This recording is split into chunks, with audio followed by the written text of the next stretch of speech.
दोस्तों नमस्कार। आज का हमारा टॉपिक है कि हम अपने बिजली बिल को कैसे आधा करें।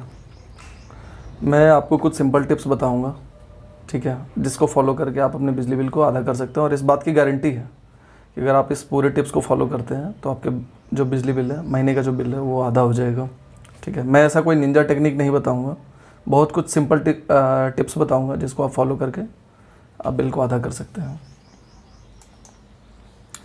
अब तक जो आपने ये सारे तरीके यूट्यूब पे, गूगल पे आपने जो देखे होंगे, ये सारे के सारे तरीके जो हैं ये बिल्कुल बकवास हैं। क्योंकि ये जो आपने कैपेसिटर वाला जो टेक्निक आपने देखा होगा, ये कैपेसिटर के टेक्निक अगर मैं थोड़ा डिटेल में जाऊँ, क्योंकि मैं खुद एक इलेक्ट्रिकल इंजीनियर हूँ, तो मैं आपको बता सकता हूँ कि ये कैपेसिटर वाला टेक्निक वहाँ काम करता है जहाँ पे इंडक्टिव लोड होता है, जबकि हमारे घर में रेसिस्टिव लोड होता है। मैक्सिमम जो लोड होता है वो रेसिस्टिव होता है, ठीक है। तो ये कैपेसिटर वाला जो टेक्निक है ये हमारे घर में बिल्कुल काम नहीं करेगा, ठीक है। ये कैपेसिटर का जो टेक्निक है ये बड़े बड़े इंडस्ट्री में, फैक्ट्री में, जहाँ पे इंडक्टिव लोड का यूज़ होता है वहाँ पर काम करता है, ना कि हमारे घर में, ठीक है। ये दूसरा जो आप टेक्निक देख रहे हैं ये पावर सेवर के नाम से, ये इसके अंदर भी सेम वही कैपेसिटर वाला टेक्निक यूज किया जाता है, जो कि मार्केट में बहुत ही ऑनलाइन जो वेबसाइट है उस पर काफ़ी 1000-500 रुपये का बेचा जा रहा है, ठीक है। लोगों को जानकारी ना होने के कारण लोग पैसे इस पे वेस्ट कर रहे हैं। तीसरा जो आपने ये मैग्नेट का जो फ़ोटो देख रहे हो आप, तो ये मैग्नेट वाला टेक्निक पहले लोग यूज़ करते हैं जब इलेक्ट्रोमैकेनिकल मीटर्स हुआ करता था। तो ये डिजिटल मीटर में ये टेक्निक, और ये टेक्निक तो इलीगल भी है, ठीक है, और ये डिजिटल मीटर में काम भी नहीं करता, ठीक है। ये पहले का जो इलेक्ट्रोमैकेनिकल मीटर होता था उसमें ये टेक्निक काम करता था, जो कि पूरा का पूरा एक इलीगल तरीका था, ठीक है। लेकिन मैं आपको इन सब तरीक़ों से हटकर बहुत ही एक जेन्यून तरीका बताऊंगा जिसमें कोई फ्रॉड नहीं है, कोई इलीगल नहीं है। बिल्कुल आप लीगल तरीके से आप अपने बिजली के बिल को आधा कर सकते हैं, ठीक है। दोस्तों मैं आपके सामने एक डाटा पेश करने जा रहा हूँ, ठीक है। आप देख सकते हैं कि एक वो आदमी है जो केयरलेस है, जो बिल्कुल ध्यान नहीं देता अपने घर में हमारे क्या ऑन है क्या ऑफ है, ठीक है। उसका महीने का बिल ऑलमोस्ट 3000 रुपये आ रहा है, ठीक है।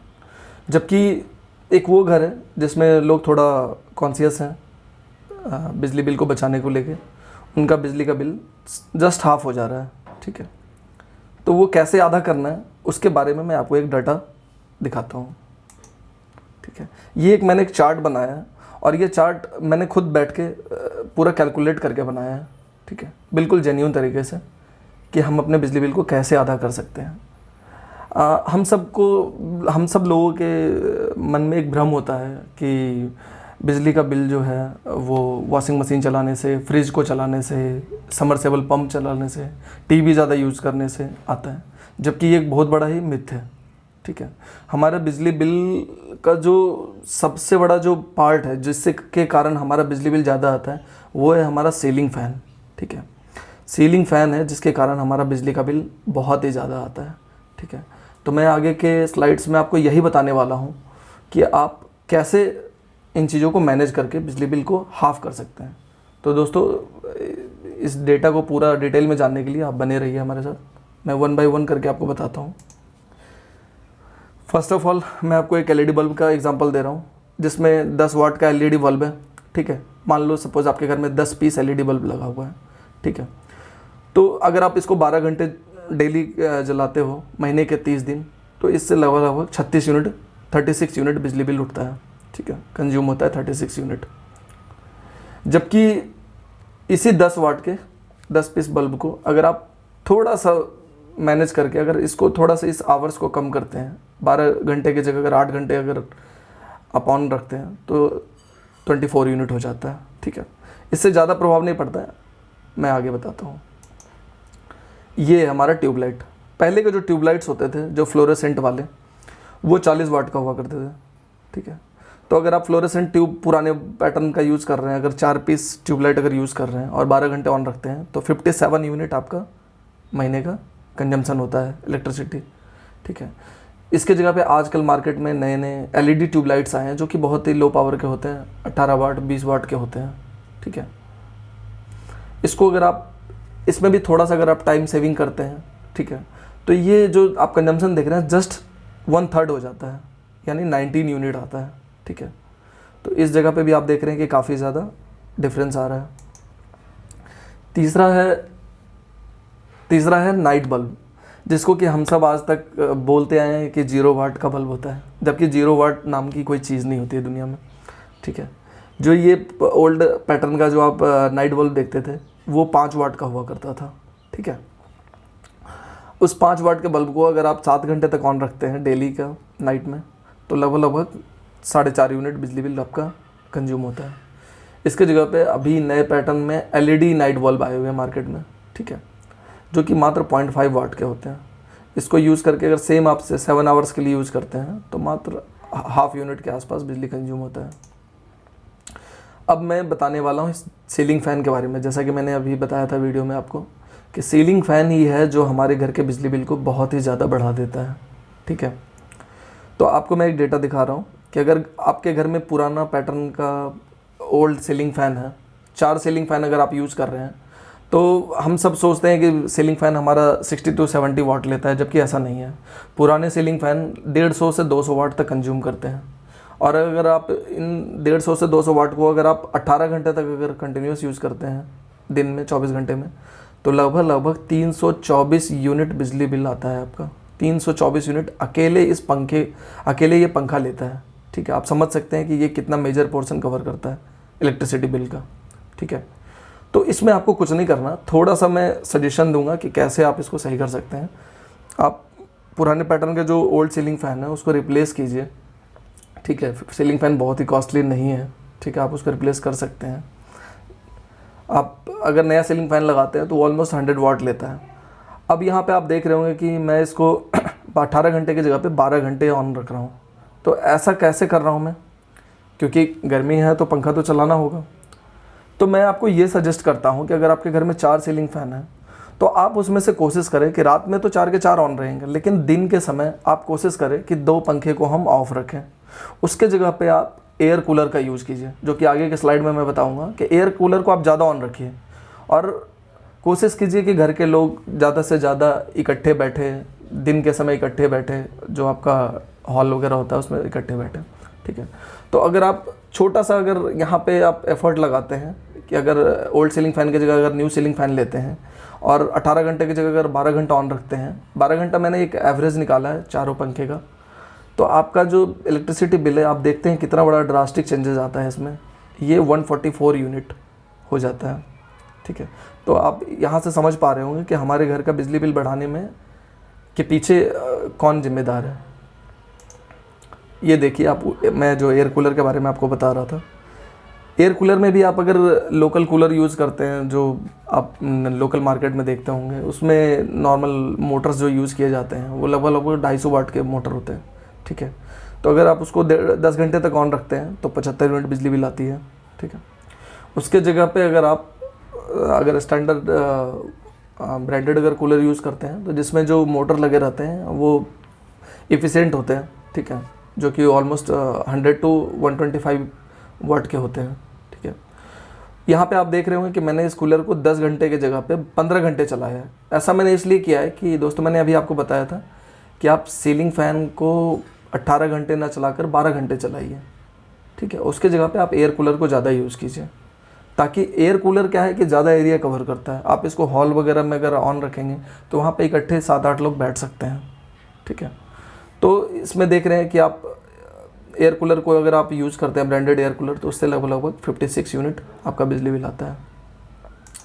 नेक्स्ट है आपका टीवी जो LED टीवी है। अब यहाँ पे आता है स्टार रेटिंग की बात कि स्टार रेटिंग करता क्या है। ठीक है, तो आप देख रहे हैं एक डिफरेंस मैंने दिखाया है 2 स्टार और 5 स्टार के बीच में। अगर आप 2 स्टार टीवी यूज़ करते हैं, ठीक है, LED टीवी जो कि 50 वाट लेता है। ठीक है, 50 वाट लेता है और महीने का लगभग 18 यूनिट कंज्यूम करता है। इसके जगह पे अगर आप 5 स्टार रेटिंग का यूज़ करते हैं LED टीवी, जो कि 30 वाट लेता है। ठीक है, और ये इसमें मैंने थोड़े से आवर्स भी कम किए हैं क्योंकि आपको बिजली बिल आधा करना है, तो थोड़ा सा आपको घंटे को भी मैनेज करना होगा। अगर 12 घंटे की जगह पे आप इसको 8 घंटा ऑन कीजिए। ठीक है, इतना कर सकते हैं आप अगर आप सीरियसली अगर कंसर्न हैं बिजली बिल को कम करने को लेकर। तो ये देख सकते हैं आप कि अगर 5 स्टार टीवी आप 8 घंटे के लिए ऑन रखते हैं तो ये लगभग 7.5 7.2 यूनिट जो है ये लेता है। फिर आता है नेक्स्ट हमारा फ्रिज। इसके बारे में मैं थोड़ा सा डिटेल बताऊंगा, सिर्फ इसमें स्टार रेटिंग नहीं, इसके अलावा भी कुछ बताऊंगा मैं।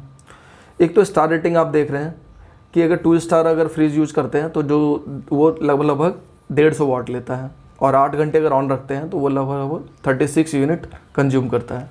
उसके जगह पर अगर आप 5 स्टार यूज़ करते हैं तो 100 वाट लेता है और ये 18 यूनिट कंज्यूम कर रहा है। अब यहाँ पे आप देख रहे होंगे कि ये 2 स्टार जो है वो 8 घंटे ऑन है, और यहाँ पे जो मैंने 5 स्टार में 6 दिखाया है वो 6 घंटे ऑन है। अब ये कैसे है? ये ऐसे है कि अगर आपके घर में फ्रिज है, अगर उसको बार बार खोल रहे हैं बंद कर रहे हैं, खोल रहे हैं बंद कर रहे हैं, या फिर आपके जो फ्रिज का जो डोर का जो सील है अगर वो डैमेज है, कटा हुआ है, तो उससे क्या होता है कि कूलिंग लीक होता है। और कूलिंग लीक होने के कारण क्या होता है कि आपका फ्रिज का जो कंप्रेसर है वो बार बार ऑन ऑफ होता है, बार बार ऑन ऑफ होता है, ठीक है। जबकि आपका अगर कोई नया फ्रिज है, ठीक है, तो वो 1 घंटे में ओनली 15 मिनट के लिए ही ऑन होता है उसका compressor, rest of the 45 minute वो कंप्रेसर ऑफ कंडीशन में होता है। मतलब अगर पूरी बात करें तो 24 घंटे में मात्र 6 घंटे के लिए आपका कंप्रेसर ऑन होता है। फ्रिज ऑन है आपका, लेकिन कंप्रेसर आपका ऑफ रहेगा उस टाइम पे, ठीक है। तो आप फ्रिज के बारे में देख सकते हैं कि आपको फ्रिज पे थोड़ा सा ध्यान देना है। एक तो स्टार रेटिंग पे ध्यान देना है, दूसरा ये कि उसका डोर का सील कटा ना हो, ठीक है। तो ऐसे करके भी आप जो फ्रिज का जो इलेक्ट्रिसिटी कंजम्पशन है उसको जस्ट हाफ कर सकते हैं। 36 यूनिट की जगह पे 18 यूनिट कर सकते हैं। नेक्स्ट आता है वॉशिंग मशीन। इसमें भी मैं स्टार रेटिंग की बात करूँगा कि अगर आप 2 स्टार यूज़ कर रहे हैं तो वो 700 वाट लेता है, ठीक है। और अगर आप डेली अगर हाफ एन आवर्स के लिए अगर वॉशिंग मशीन ऑन कर रहे हैं तो वो लगभग 10 यूनिट ले रहा है, ठीक है। अगर 5 स्टार यूज़ कर रहे हैं तो वो 500 वाट लेता है। सेम अगर हाफ एन आवर के लिए डेली यूज़ कर रहे हैं तो वो 7.5 यूनिट लेता है। इससे ज़्यादा हमारा फ़र्क नहीं पड़ता बिजली इलेक्ट्रिसिटी कंजम्पशन पे, ठीक है। मेनली जो हमारा इलेक्ट्रिसिटी बिल बढ़ाने के पीछे जो जिम्मेदार है वो सीलिंग फ़ैन ही है। नेक्स्ट है मिक्सर ग्राइंडर, ठीक है। ये भी आप देख रहे हैं कि अगर 500 वाट का यूज़ करते हैं, डेली हाफ एन आवर अगर आप ऑन करते हैं तो वो ऑलमोस्ट 7.5 यूनिट लेता है महीने का। नेक्स्ट है समरसेबल पंप, जो कि ऑलमोस्ट 1000 वाट का होता है, ठीक है। और अगर हम इसको डेली 20 मिनट्स के लिए ऑन करते हैं तो ये हार्डली महीने का 10 यूनिट कंज्यूम करता है, ठीक है दोस्तों। तो इस वीडियो को बनाने के पीछे मेन रीज़न मेरा यही था कि मैं लोगों को एक अवेयरनेस दे सकूं कि लोगों को लगता है कि हमारे घर में मोटर है, रेफ्रिजरेटर है, वॉशिंग मशीन है, ठीक है, मिक्सर ग्राइंडर है, जिसके कारण बिजली बिल ज़्यादा आता है, जबकि ऐसा नहीं है। हमारे घर में बिजली बिल आने का मेन रीज़न ये है सीलिंग फ़ैन, ठीक है। इसको दोस्तों आप ऐसे भी समझ सकते हैं कि जाड़े के दिन में, ठंडे के मौसम में बिजली बिल आपका देखते होंगे जस्ट 1/3 हो जाता है। वो कैसे? फ्रिज उस समय भी यूज़ कर रहे होते हैं, मोटर तब भी यूज़ कर रहे होते हैं, वॉशिंग मशीन तब भी यूज़ कर रहे होते हैं। उस टाइम पे सिर्फ क्या यूज़ नहीं करते? तो सीलिंग फ़ैन, जिसके कारण आपका बिजली बिल 1/3 हो जाता है, ठीक है दोस्तों। तो ये जो मैं आपके सामने एक चार्ट दिया हूँ, इसका आप स्क्रीनशॉट लेकर रख लें और इसको आप जस्ट एक बार 1 महीने के लिए फॉलो करके देखें। अगर आपका बिजली बिल आधा नहीं होता है तो आप ज़रूर कमेंट बॉक्स में हमें लिखें, ठीक है। हमें आपके फीडबैक का इंतज़ार रहेगा। धन्यवाद।